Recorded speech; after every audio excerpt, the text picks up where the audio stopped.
Hello everyone, here is my sole movie review.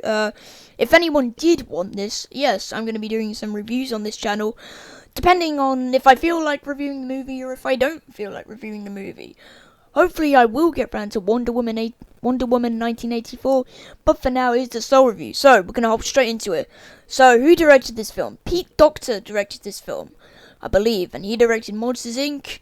and some other really good films. Is Soul a good film? Yes. Is it a good Pixar film? Definitely not, and I will tell you why.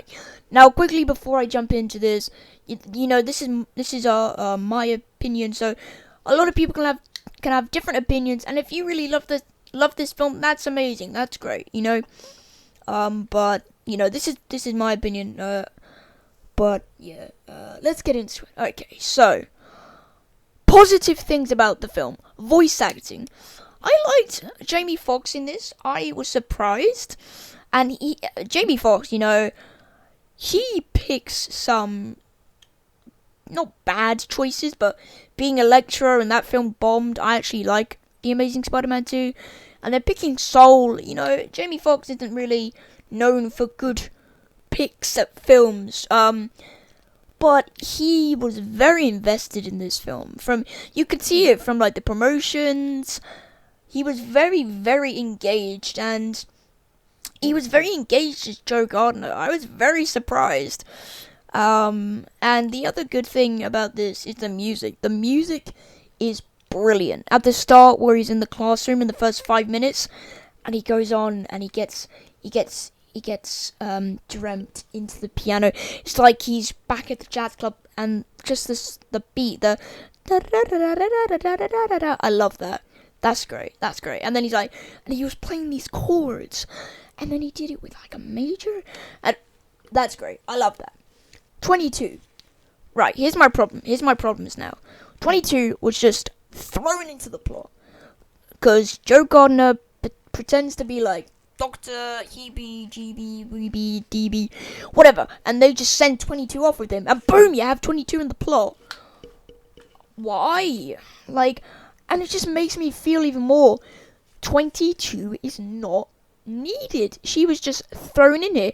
Whereas with other films, you know, characters are needed, and I just felt, come on, Pixar, you're better than this.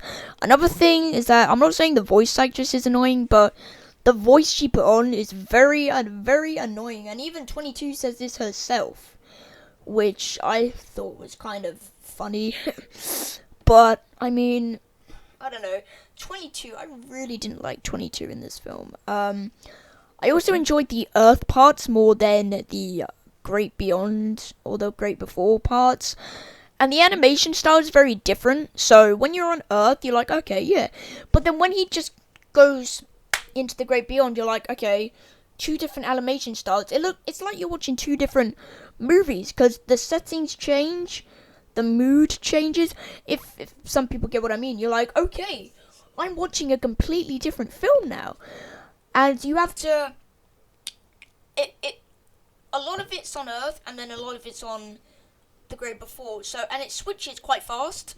There's a lot of switches between them, and I'm kind of like, okay, this is kind of getting a bit repetitive now. Like, they go into the Earth, then to the Great Before. Earth, Great Before, Earth, Great Before.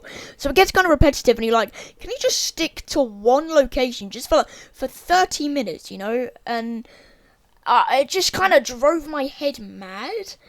And also, the best bits of the film are when 22 is trapped inside Joe's body. You know, those made some good laughs, but I mean, I think that's when 22 got the most character development.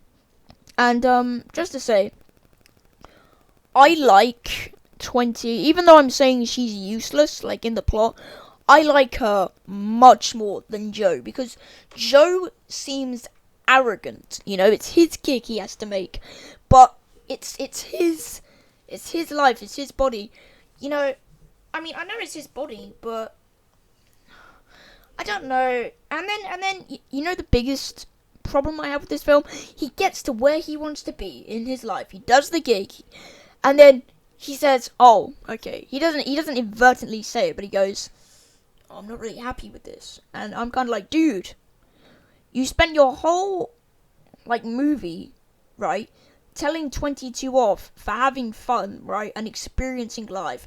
And then you come and you go, oh, I actually don't like it. And he's been waiting for this for years. And I'm like, dude. And I don't know a single person who's like that, where they've worked for years to get where they are, and then they go, oh, I actually don't like it. I've never heard a person say that once. Maybe it's because people don't want to say it, but, like, I was just like, come on, man. Like, you've complained about this the whole film, you've given me a headache, and now you're like, oh, I don't like it anymore. Like, I don't know. And the messaging, I completely missed the message they're trying to tell. It's kind of mixed, and I can't really.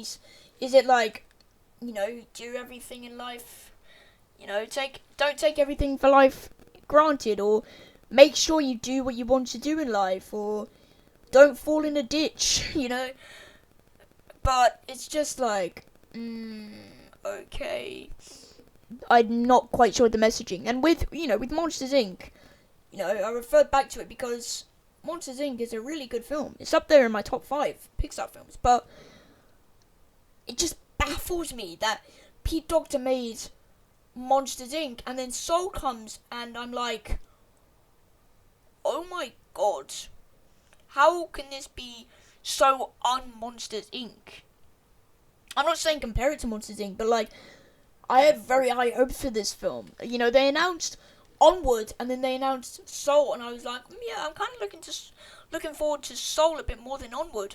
And then, lo and behold, Onward is in my top 5, along with Monsters Inc.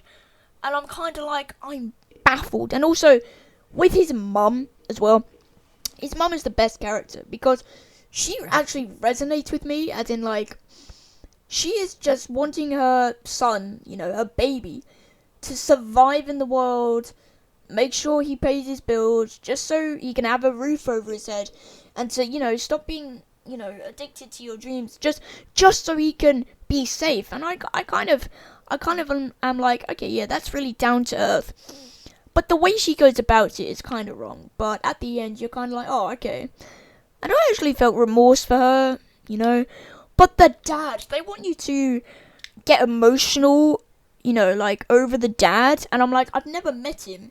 I know there's a few scenes, and there's a few pictures, and Joe mentions him a couple times, and he's the one that got Joe into music, but I'm like,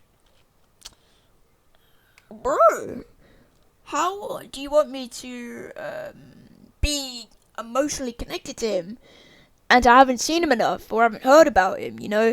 And another thing with his dad. So his dad gets him into music, and then at the end of the film he goes, oh, maybe I don't want to do this. So what was the point of doing this movie?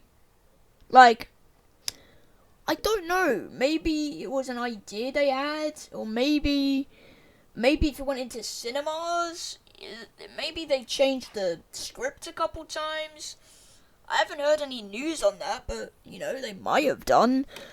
And I'm just kind of like, okay.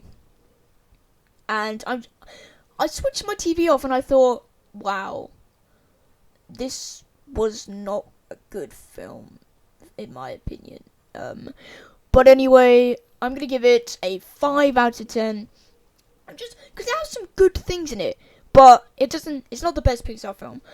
Quickly, before I let you go, I just want to say a huge thank you for the year, 2020. I joined in June. I tried to get some channels off the ground before then, but it didn't really pop. And, you guys have been watching me, and I can't thank you enough. For 15 subscribers, if you could just drop me a subscribe, I'd be so appreciative. You don't even need to watch me anymore, just drop me a subscribe. And, like and subscribe to this video if you did like the review. Obviously, there's going to be some people who don't like Soul, and some people who do like Soul. But I just wanted to say thank you guys so much. Thank you for watching me this year. Hopefully the channel will be 1 year old next June. And hopefully we're still here.